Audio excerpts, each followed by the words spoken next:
gorgeous! Welcome back to my channel. This is Xandra, and kung bago ka pala dito sa channel ko, please subscribe and click the notification bell down below for more updates.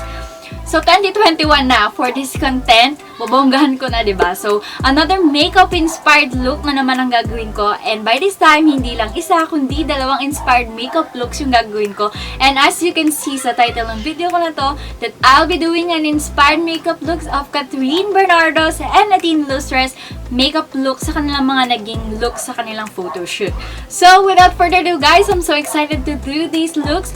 Keep on watching and let's get started!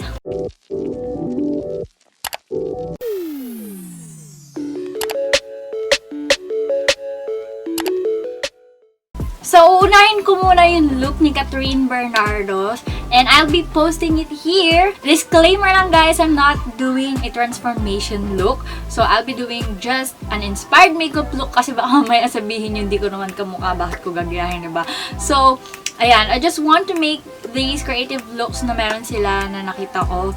Although yung kay Kathryn Bernardo yung unahin ko dahil mas creative yung look na nakita ko na gusto kong gawing inspired makeup looks from her.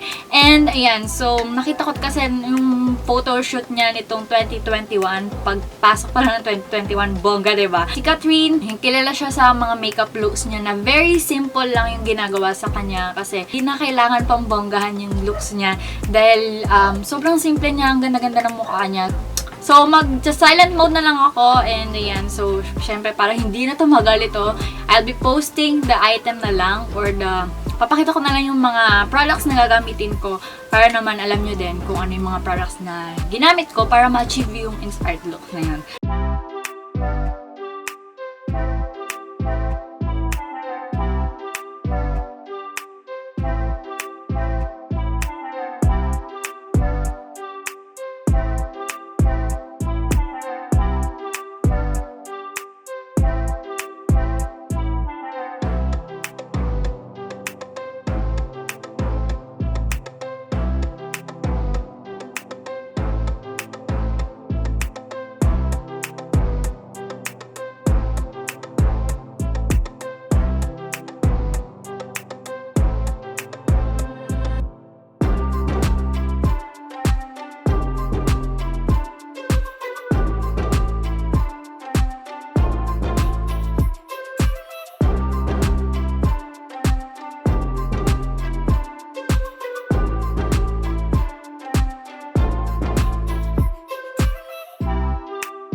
naglaban yung battery ng camera ko. So, tinuloy ko na muna yung nose line ko. And then, naglagay ako ng fake freckles.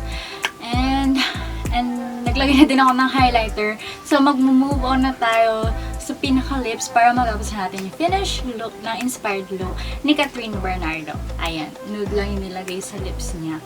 So, maglalagay na lang din ako ng nude. And yung nude na lipstick na meron ako dito ay from Sunny's Face Fluff Matte, yung Nudist.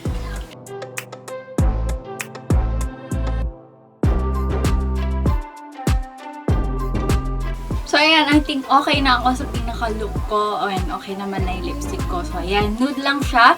And I'll be back para sa aking pinaka-final look. Dahil ayusin ko pa yung hair ko. And mag-bihis din ako. So, stay tuned! It's not a game, it's a rich thing.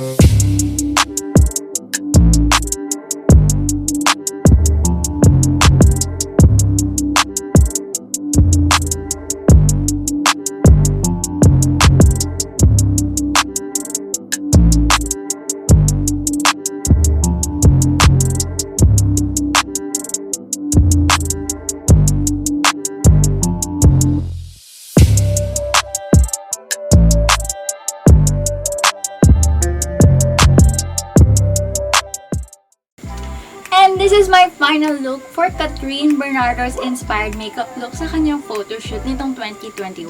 Comment down below what you think about this look. And ayan, sorry, wala akong red na earrings. And ayan, improvise lahat yan. And ayan, so this is my look. Sobrang simple lang naman kasi ng look na ginawa kay Kathryn. Hindi dramatic yung look na ginagawa kay Kathryn most of the time. So, ayan, hindi rin siya nag-falsies and everything. Hindi siya nag-contour and ayun. So, sobrang simple lang as you can see.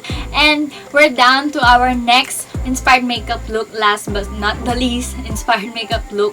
And this look was from Nadine Lustre's makeup look. And actually, guys, so yung makeup look niya na yun yung look na ginawa sa kanya ni Jelly Eugenio sa kanyang birthday shoot. Actually, ito kasi parang ngayon lang nilabas ni Jelly Eugenio and maraming nagandahan. And actually, ako din, nagandahan din talaga ako doon sa look na yun.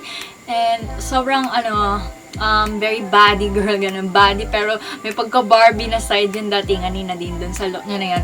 So, I'm excited to do that. Pero disclaimer sa inyo guys, since may color yung hair ko and maikli lang yung hair ko, hindi ko ma-achieve yung ganun talagang braid na meron si Nadine. So, gagamitin ko yung wig ko. Actually, bin-braid ko siya last night. And ang hirap niya i-manage yung braid na yun. So, simple lang din yung ginawa kay Nadine doon. Pack lang talaga yung eyes niya. Dramatic yung eyes niya doon. I'm so excited to do that. And keep on watching guys. And let's get started.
retouch na ako para maayos ko na yung pinaka-whole face ko. Para masundan ko na siya ng mascara and then falsies.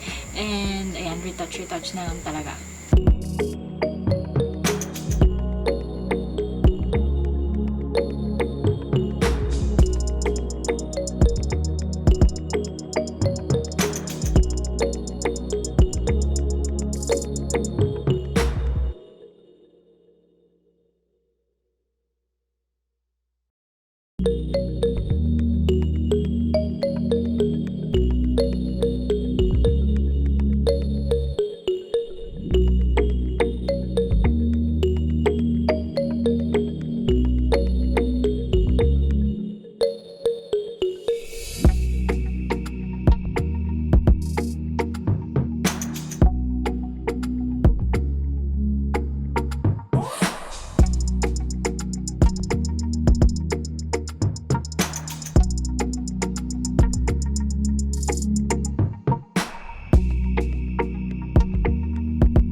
I'm done with my makeup and I'll be back for my final look.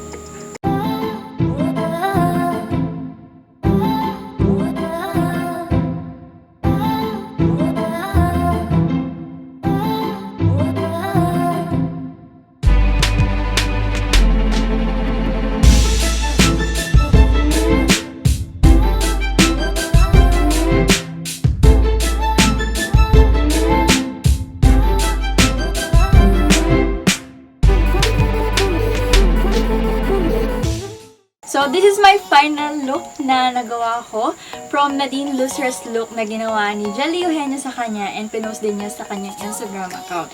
So, ayan, I'm so happy na medyo na-achieve ko siya. Ayan, may pa denim tayo, tapos ganun. So, ayan, yung kwintas ng hindi masyadong ano. And pagpasensya nyo na yung wig ko kung medyo bulky siya dahil pinilit ko talaga siyang i-braid. So, ayan, para natin yung look niya. So, I hope you like this look. And comment down below kung ano yung favorite look na nagustuhan nyo sa ginawa ko, yung kay Kathryn ba or kay Nadine. And give me some suggestions din kung sino pa yung mga gusto nyong celebrities na gawin kong inspired makeup look. So I hope na nag-enjoy kayo habang pinapanood ko ang vlog ko. And may natutunan naman kayo somehow sa pag-makeup ko. And ayun, so sana nagustuhan nyo talaga yung mga makeup looks na nagawa ko from Kathryn and Nadine. Thank you so much for watching this video and I hope you liked it. Give me a thumbs up and don't forget to subscribe and click the notification bell down below for more updates. Once again, this is Xandra. Have a nice day, stay safe, and God bless you. Bye!